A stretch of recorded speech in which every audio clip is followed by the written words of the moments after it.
Hey, what's going on, everybody? My name is Corey, better known as the Seaman. This, of course, is my buddy, the Child. That's Din Djarin, the Mandalorian. This is the Cinema Sitdown, and you know what we're talking about. Let's not waste any time. Why don't you pull up a chair? Take a seat. We're getting ready to dive in, spoiler-filled, into the Mandalorian Chapter 11, The Heiress. And as I said in my non-spoiler review, which, if you haven't seen, boom, you can check out right up there. I love this episode. Look, I love all things The Mandalorian. I clearly love all things The Child. But this is definitely one of those episodes that stands out where you're going to go, like at the end of this season, look back and go, that was a really great episode. Like last week, I really enjoyed last week's episode. And I get it was a side mission and it didn't really tie in at all to the main mission. It didn't bring in any of the elements that like we're really looking for on that main storyline thread. But it's an episode where you can literally just kick back and enjoy the hell out of it. And while you might not talk about that episode at the end of the season, you get to the end and like go, oh man, like that's the one that you look back to. For me, certainly tops amongst the non-main story episodes. Just something that was super enjoyable. This is one of those episodes that you're going to look back at the end of the season and go, do you remember that? And while this episode involves a side mission, like I said, it is part of our main quest. And let's just get it out of the way right at the top. Mother effing Bo Katan, man. Oh, you want to talk about being so thoroughly satisfied with the reveal of a character? When Bo Katan Kryze shows up in this show, and it's freaking Katie Sackhoff, who actually voiced Bo Katan in, Clone Wars and Rebels, which I mentioned in my non-spoiler review, is something you never see happen in Hollywood at all, ever. Yes, you might see a live action, actor voice an animated version of that character later on down the line, but very rarely do we ever actually get to see an animated character who's voiced by an actor have that actor then play that character in its first real-life appearance. It's one of those things that, like, as a Batman fan, you loved when Kevin Conroy got to finally play a live-action version of Batman, because the dude is Batman. And Katie Sackhoff is Bo Katan. Like, if you watched Rebels or Clone Wars and you know Bo Katan, like, Katie Sackhoff brings everything to that character. And getting to see her embody it in a live-action version was so freaking cool, man. And she's Katie Sackhoff. She's badass as it gets. And, like, everything that you would get from that character in the animated shows, you get here in live action in a way that's just like, wow, man, that's what it's like to watch an animated character come to life. Like, literally. And we're inside that Disney world. And, we know Disney has Marvel, and Marvel works with Sony, who has Spider-Man. And I think all of us have said many a time since that movie hit the world, into the Spider-Verse, bring those characters into the live action world and use those actors. And if you're taking notes, Sony, and you're taking notes, Kevin Feige, when you're talking to Amy Pascal at Sony, go, do you see how freaking cool it was when Katie Sackhoff showed up as Bo Katan in The Mandalorian? Let's do that with some of those characters. It was so satisfying. But I am getting ahead of myself, and we're going to reset. I want to get into Bo Katan. I want to get into Katie Sackhoff. But I want to do this bad boy right. You know how we do our spoiler reviews, man. We take it from the top, and we run through the whole ep. And like I said, this episode, shorter, 33, 35 minutes, 39 minutes, somewhere in there, under 40. And once again, we have Bryce Dallas Howard back this season for the first time directing, and does a wonderful job. Just start to finish with the whole episode, man. I love the way this one shoots and feels and looks, and much like the episode she had last year, has a lot of really heavy-rooted Star Wars action that's just executed superbly. And the episode opens with this little guy, and I, honest to God, thought that he was meditating with the Force, man. Like, he's sitting in the chair, obviously, at the end of last episode. Frog Lady, Child are in two seats. Mandalorian's in the driver's seat. They're all in the cockpit because the rest of the is beat to shit, man. Like, the friggin' Razor Crest has gone through hell in this show, man. It is literally limping its way to Trask, which is where we need to drop off Frog Lady. But when the show opens, you see the child just in his seat, kind of sitting there like this, like hands on his knees, and you're like, oh my gosh, he's meditating with the Force. And then you hear Frog Lady and Mando sleeping, and you're like, oh, that's right. Mandalorian was, Din was like, let's get some sleep, guys. It's gonna be a long journey as we limp our way to Trask. And you gotta zoom out, you see them all kind of nodded off. Things start beeping. Din wakes up, and we're getting ready to enter Trask. It's right out in front of us. And this is one of those things that I just love about this show, and specifically about Din Djarin as a character.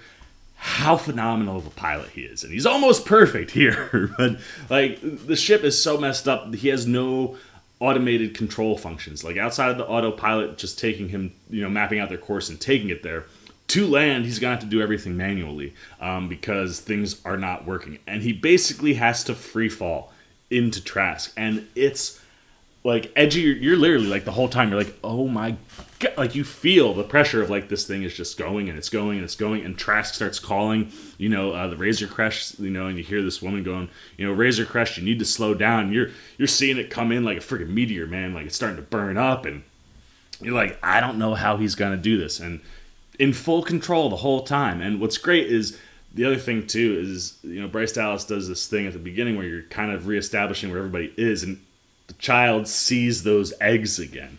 And I know a lot of people it rubbed them the wrong way. We talked about that in the non-spoiler. But it was also like dark humor, funny and adorable, and you're like, oh man, I was like, please don't go back there because I don't want to hear people complaining about the child eating frog eggs that are unfertilized. And I mean, we've already seen him eat live action frogs, but he has this like look at it, and you're like, oh, don't do it. And as they're falling, Din needs help, so he asks Frog Lady to like pull a lever, and he's like, I need you to pull this and hold it. And as soon as she does, you cut back to the child looking at those eggs, and you're like, oh, you little bastard, don't you do it. And he does. He doesn't get a chance to, because they are literally hurtling toward the ground. And right at the last minute, like, you're hearing the Trask mission control or air traffic controller, screaming, Razor Crest, slow down. And finally, right as it's about to hit, Din hits a thing. It like kind of levels itself, and you're like, this guy is a freaking grade A pilot. Except for the fact that he really doesn't have any control, so he misses the platform and the crest goes right into the water, and that's your cold open.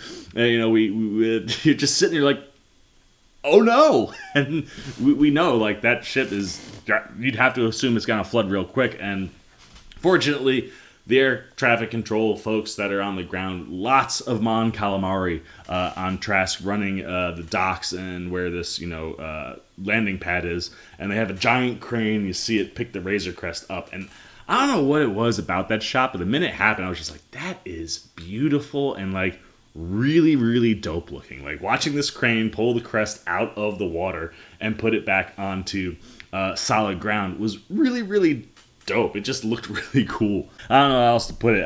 But we see them take the crest out. Mando and Frog Lady get out, and they're on the docks. And as soon as we're on the docks, you're like, oh, this is that moment in the trailer where Sasha Banks showed up. And you're like, okay, I don't know what we're in store for with this episode. We hope that we're going to find some Mandalorian, but we're definitely going to find Sasha Banks. And sure enough, we do get that shot where we see her in the background. You're like, all right, Sasha Banks is here. Can't wait to see who she is, because we have no clue who her character was coming into this episode. And we still don't know. They don't name her, but we definitely know who she is, or at least who she's with. And that, of course, will be Bo Katan. But like I said, we'll get there. What's cool here, though, is you do get to have a reunion. You get to see, Frog Man walking around. He sees Frog Lady, and they have this wonderful embrace. And you see him looking at the eggs, and you're like, oh, man, they're so excited because they're going to get to have their children.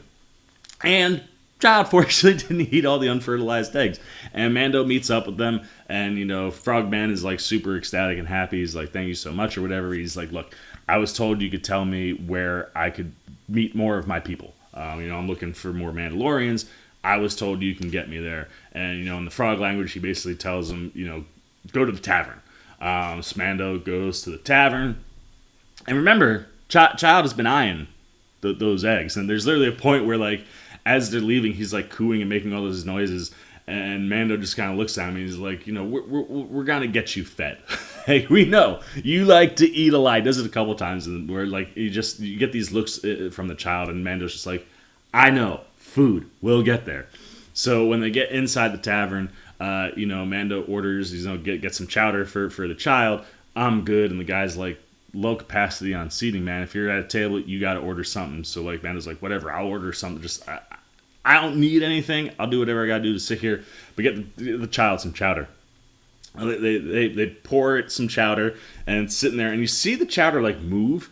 And I thought for a second, I was like, oh, maybe it's just like because they pour it like right in front of you in the bowl. Like maybe that's what it was. No, there's like a live squid inside this bowl. And as the child's kind of looking at it, it attaches to his face, and you're like, payback for last week, you little SOB, man. Like eating all of Frog Lady's unfertilized eggs. Now you got a squid trying to eat you, and he's sitting there freaking out. You're like, oh, like he could theoretically, like legitimately be in trouble, and you're waiting for Din to realize what's going on, and he finally looks over and he's like, don't play with your food, and he stabs one of the tentacles, and it slops back in, and then the child can go about eating. But like, I just love how Filoni and Favreau are playing with the child and the fact that he just constantly wants to eat things. And after we got the disturbing eating for some people last week of the unfertilized eggs, now child's food is attacking him, and I thought that was pretty funny. But while he's chilling there, eventually we get to see a Quarren, I believe is what they're called. That they basically look like squid aliens. Very, very, very reminiscent of Pirates of the Caribbean and Davy Jones's squid kind of face. We've seen them in the world before, and obviously on Trask we have loads of Mon Calamari and these Quarrens, and they're basically telling the Mandalorian like where you got to go to meet up with your people. It's a nice little ship ride, and it's one of those things where you see the Mandalorian get on a ship, and you see a ship go out into the ocean, and we live in a world where everything is flying in the sky. Like, what do you actually need a boat for? But they're going out and fishing, I guess. And while they're out there, one of the Quarrens, goes to Din Djarin. He's like, you ever seen a mamacore eat? Or like a feeding for a mamacore, which I guess is some sort of, amphibious alien. And he's like, yeah, it's quite fascinating. He's like, the child might take an interest because, they're out overlooking the boat. You see him bring up like all these fish, and then they open up this like door that's inside the boat, and they drop all these fish, and you start to see the water bubbling, and the guy's like, oh, he must be really hungry. And you're like, oh man, like I can't wait to see what this thing looks like. And while you're anticipating seeing this thing come up and eat these fish and then disappear, all of a sudden the freaking Quarren, like the stick he has, hits the pod that the child is in, and it drops right out over where this mamacore is. It comes up and it eats him. And quick thinking from Mando, because he's got it the pod connected to his stuff, or from the child, because we've seen him close it manually. Like, right as it's about to get eaten, the pod closes, and then it disappears. And obviously, Din goes in right after it. And as soon as it does, you hear, like, the Quarren go, all right, close it, lock it up. Like, we're going to drown him, and we're going to get that Beskar steel. And at first, I thought their target was the child. I thought these were, other people who were trying to, I guess, maybe not capture the child. Maybe they're trying to kill a child. And in reality, they're just trying to get the Beskar steel. So it's like, if we knock that in there, he'll go after it. We can lock him in, and eventually he'll drown. If the thing doesn't eat it, he'll drown. We'll get the Beskar. We're going to be rich. And that's when it happens, man. Like, you see Din, he comes up, and now all he's focused on is not drowning. You can hear him. Like, Pedro, very, very well done in getting the breathing sounding, like, struggling to breathe. And you hear that.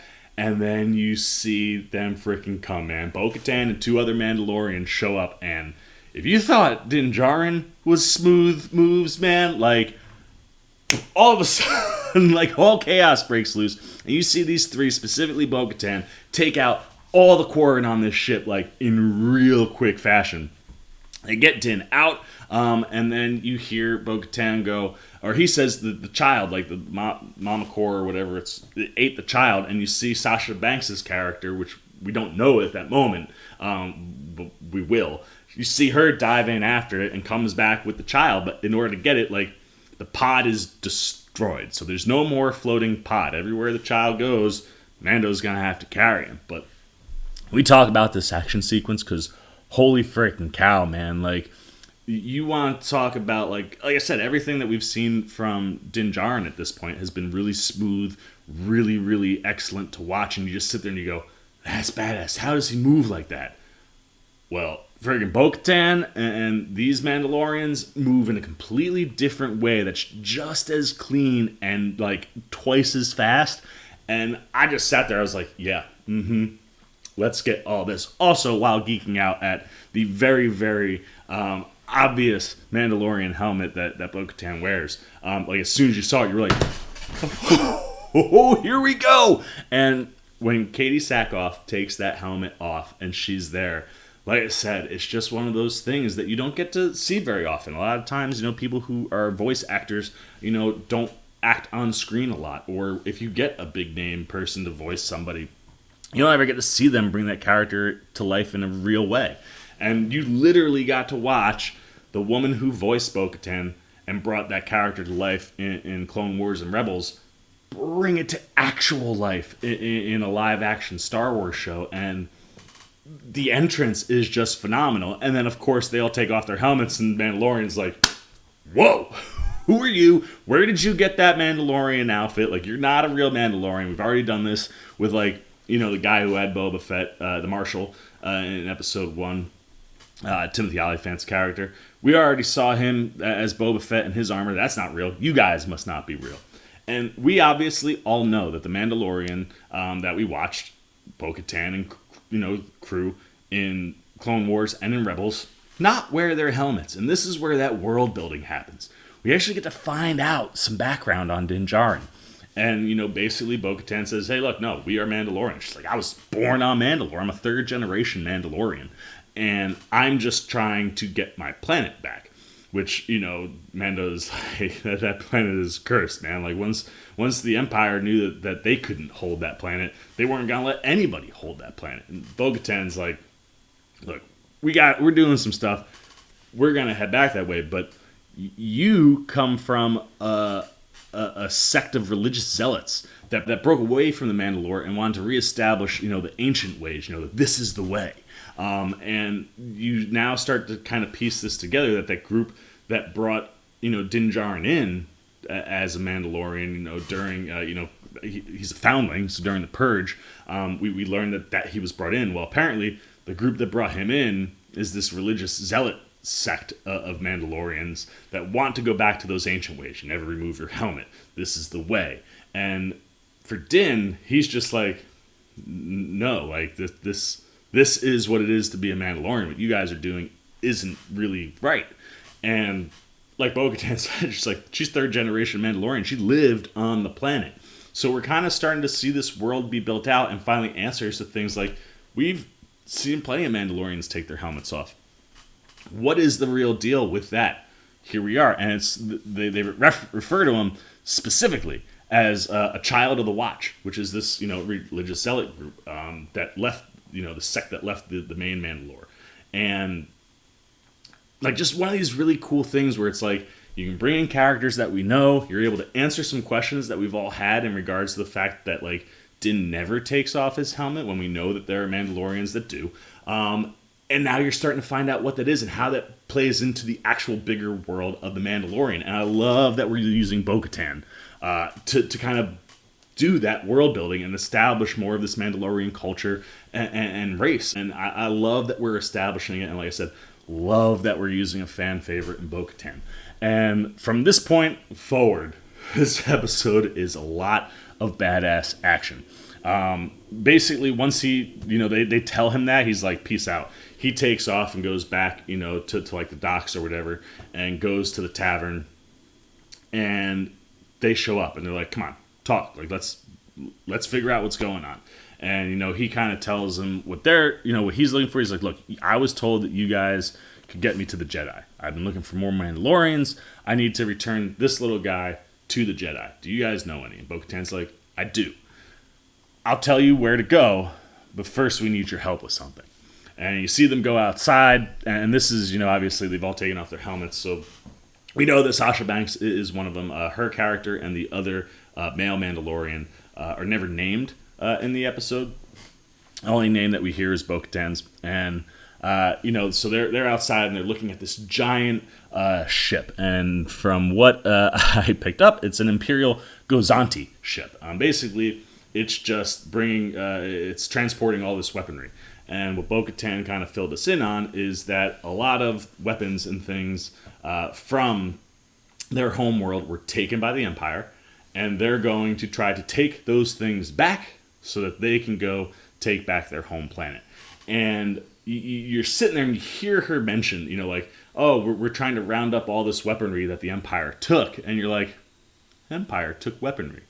We've seen weaponry that last time we saw it, Bo Katan had it in her possession, and by the end of the episode, you see her get very direct in trying to find out where that is. And sure enough, she's looking for the dark saber, which is just like one of those cool things, because we saw it show up last year, and we're like, wait, what? Moff Gideon didn't have the dark saber last time we saw that. It was Bo Katan. Well, Bo Katan now is trying to get it back, and that kind of sets up our side mission for this one. And Din is, all right, I'm on board, but I gotta go drop the kid off. So he goes back to where Frog Lady and her husband are, and is like, look, I gotta go help these guys. I don't have a pod to bring the child with me. Can you babysit him? And Frog Lady's like, sure. And you're like, this lady is a saint. And what's great is Din clearly doesn't think that she knew how many eggs were in there, or doesn't think that any were missing. And as we knew at the end of the last episode, the way she kind of hugged it when the child looked, like she clearly knew he took some. So you're like, man, this lady knows. And now she's gonna hang out with him. And as soon as she grabs him, she brings him and puts him right in front of the thing. And you see this, anytime you go through glass and water, things kind of look bigger. And you see this distorted version of the child looking at all these eggs. And you see one of the eggs hatch and this little tadpole come out. And you're like, oh God, dude, now they're actual children. I hope he doesn't eat them.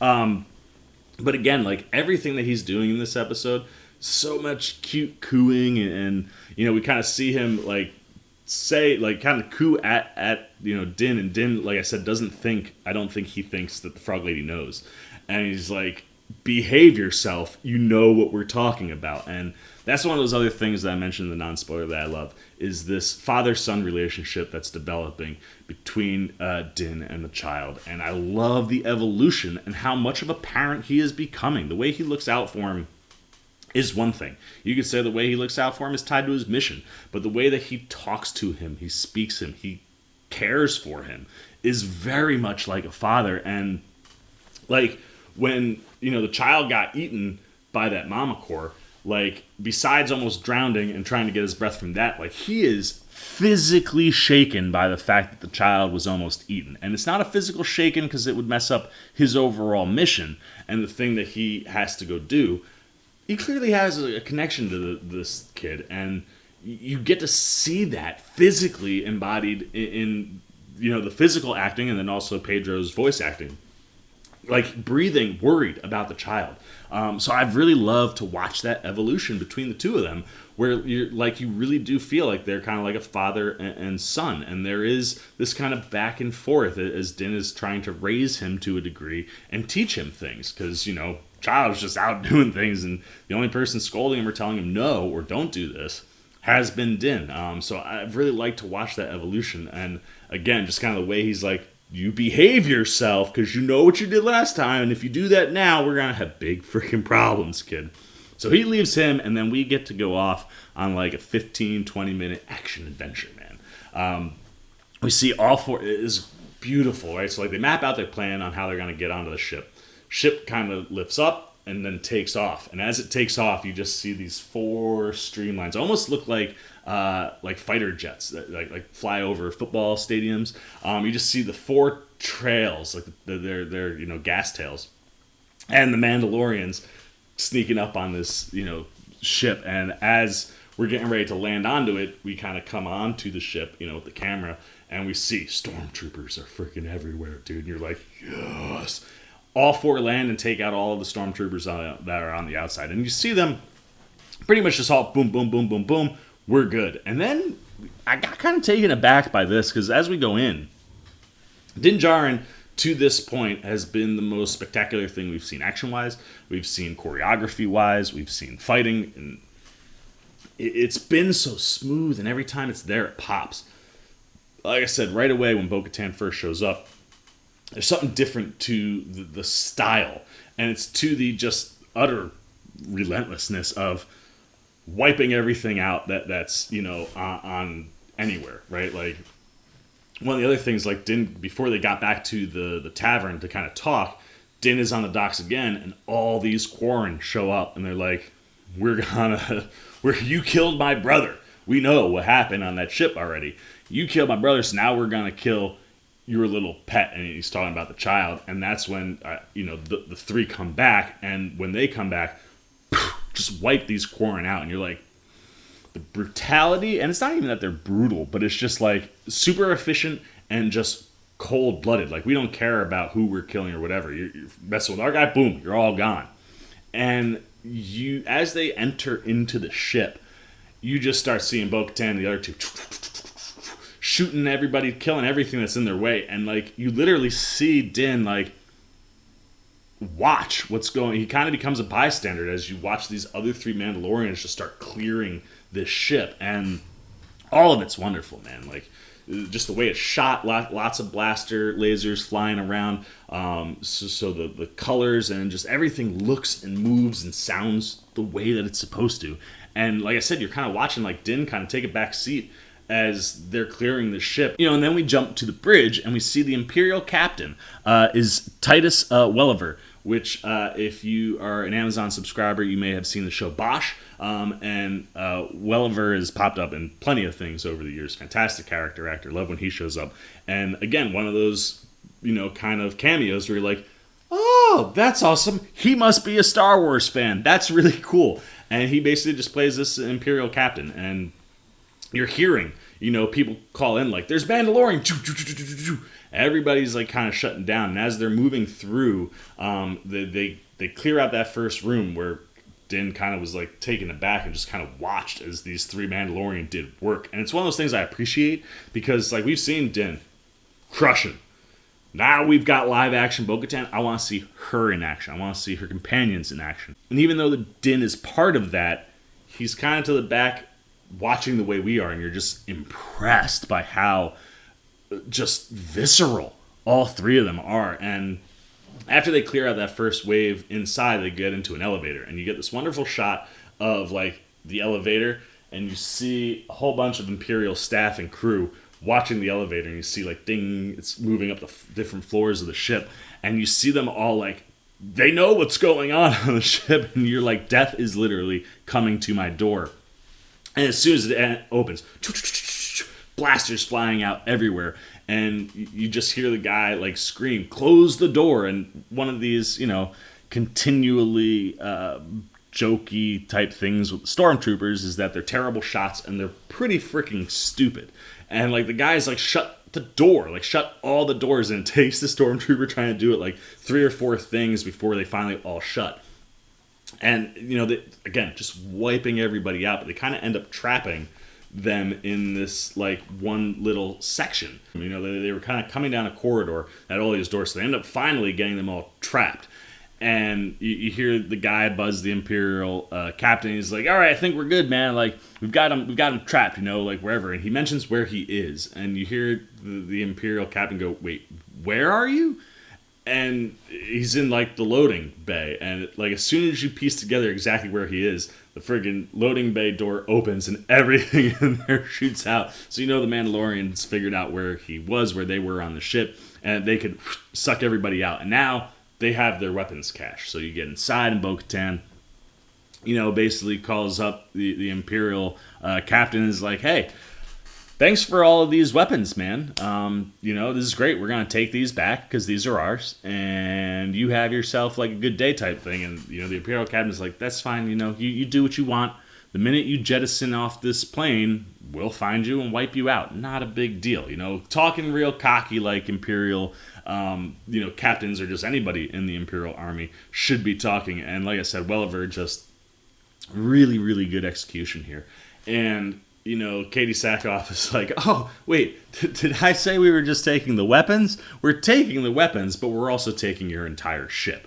And you're like, oh, okay. And now we got to get through, to the bridge. And you see them running around, blasting. You hear, Bo Katan like, move for the bridge. And you've got like 5 or 6 stormtroopers all in one door, shooting their blasters at the Mandalorians that are kind of moving in on them.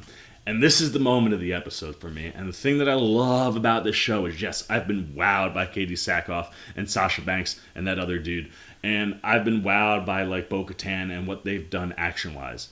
But the moment of the episode belongs to Din Djarin, and that is what you need because it's his show. He's the OG. At least in this show, he's the OG. He's like, this is my show. I'm going to remind you that I'm still the man. And after he kind of took a little bit of a backseat for part of it, steps up here, looks at Bo Katan, is like, cover me. And you're like, oh, what's he going to do? And you see he's got 2 grenades in his hand. And you're like, wait, but he doesn't have his blaster. And homeboy, just holding 2 grenades, runs out there and is just running through all of these blasters. And in typical Stormtrooper fashion, lots of them are going around him, but plenty of them are actually hitting his Beskar steel, and every one kind of slows him down. And while it's not doing critical damage, it's definitely taking some out of Din. This is, again, go back to that breathing of Pedro Pascal. Like, whether it is physically shaken by almost losing the child or, like, being in physical action. Like, he gets worn out a few times in this episode, and you're like the physicality end of these things does wear on him. He's not a robot. But watching him take all these shots, and just as he's, like, can't really take any more, close enough to throw these 2 grenades, blows up all of them, and you're like, that is my freaking dude. And the way in which Bryce Dallas Howard shoots it, kind of lower from the ground, and you're kind of here, so he's kind of very, overpowering on screen as he moves in, and you're just the reflection of the red blasters, and it's just this beautiful shot that, to me, just epitomizes everything that is Din Djarin the Mandalorian. And I love that he gets that major moment in the episode, because, like I said, Bo Katan's been kicking a lot of ass, and all of that action has been phenomenal. And when we get to the bridge, we finally understand for sure what it is that Katie Sackhoff is looking for. And she kind of pins the Imperial captain up against the wall. And it's like, where is he? Where is it? Does he have it? And the Imperial captain's like, if you're asking that question, you already know the answer. And you're like, she's looking for the dark saber. And prior to all of this actually going down, the Imperial captain calls for help and talks to Moff Gideon. And Gideon basically is like, well, no, we're not going to come bail you out. There's only one thing you can do. And the captain shoots the 2 other pilots and takes control and basically drops it into a nosedive. Like, he wants to just crash the ship. And that's when the Mandalorians kind of break in, take over. They rectify it. You get this awesome shot of it, like, almost about to crash in the water and just pull up and then take back off. Gorgeous looking shot. But that's when, Sackhoff bodies up Welliver against the wall and it's like, where is he? And you're like, that's what her mission is right now. That's what she's doing. They're not just trying to get all of these weapons back. She's specifically looking for the dark saber. And you sit there and you go, oh, I want that story. And I'm like, look, I know it's his show and he's not going to come along. They offer, like, come with us, man. Like, come do our thing and help us do what we got to do. And he's like, look, I got my own mission. I got to leave. And it's one of these where it's like you had one guy in this group on 2 separate missions. They cross paths, join up, and then keep going. And I'm like, one, we're going to see more Katie Sackhoff and Bo Katan at some point. But 2, I don't want to say it's too early to say spinoff, but like, after seeing Katie Sackhoff and Bo Katan in this episode, I was like, can we get the spinoff where we follow Sasha Banks and Katie Sackhoff and that other dude going after the dark saber? Because I would watch that show in a heartbeat, and wouldn't be surprised if maybe we get there one day. But I certainly hope that we do get to come back together with Bo Katan, because, like I said, Katie Sackhoff, phenomenal. And being the voice of the actual Bo Katan in the animated series, so cool to see her in a live action setting. And to see these other Mandalorians working with our Mandalorian and also giving us more lore and more world building specifically to his story, and the fact that like he comes from this, religious zealot sect of Mandalorians, called the Watch. And that's why he never takes his helmet off, man. They want to go back to the ancient ways. So I loved all that story building and world building, and then getting to watch these characters actually interact. And then the icing on the cake is after he's like, look, I got to go do my thing. Where do I go to find, the Jedi? And Bo Katan's like, I know it. Early in the episode, she's like, I know of a Jedi. And you're like, oh, come on, bring it to me. And she's like, okay, so I know where you need to go. She's like, you're going to go to the city of Caladan on the forest planet Corvus, and you're going to go find Ahsoka. And you're going to tell her Bo Katan sent you. And you're like, now, I don't know if that means that we finally get Rosario Dawson as Ahsoka next episode. We know the way this show works. Now we got to go travel to another place.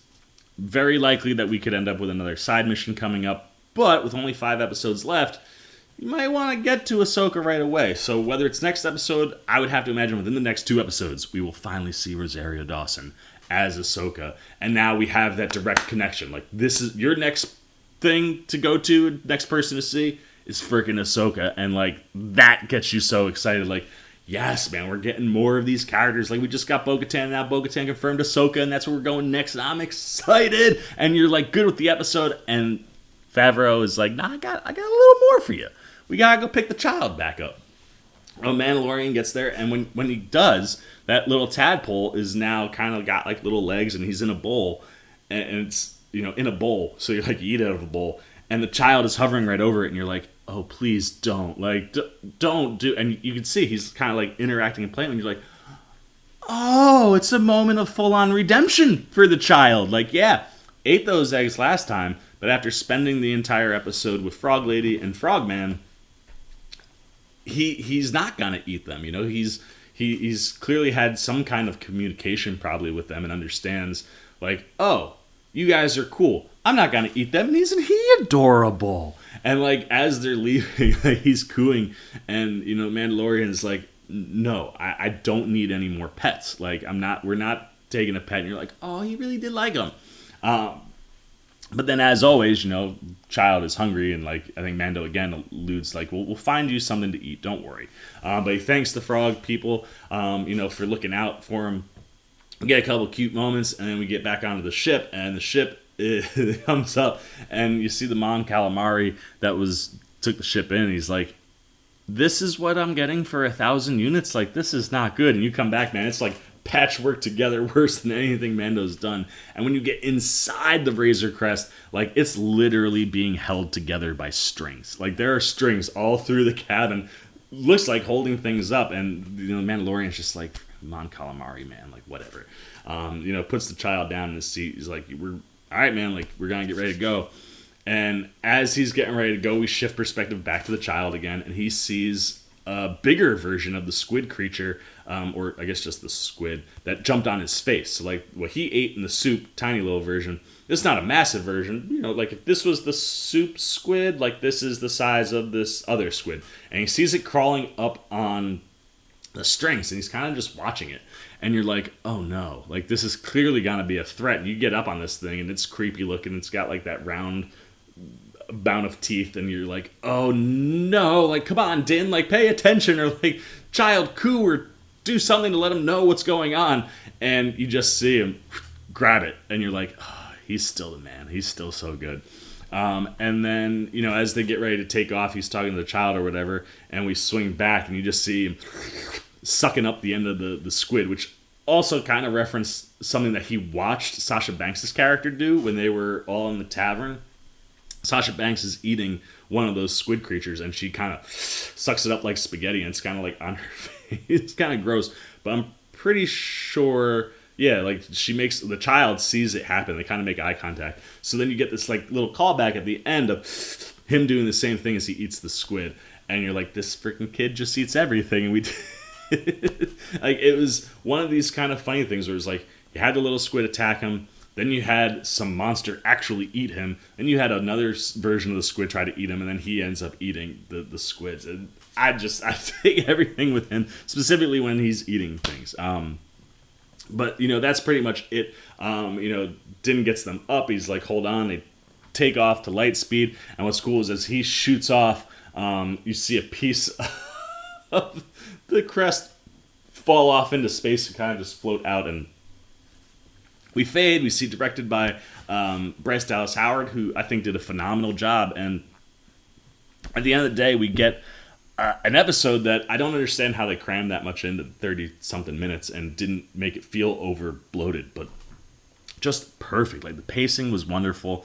It's a pretty high-energy episode.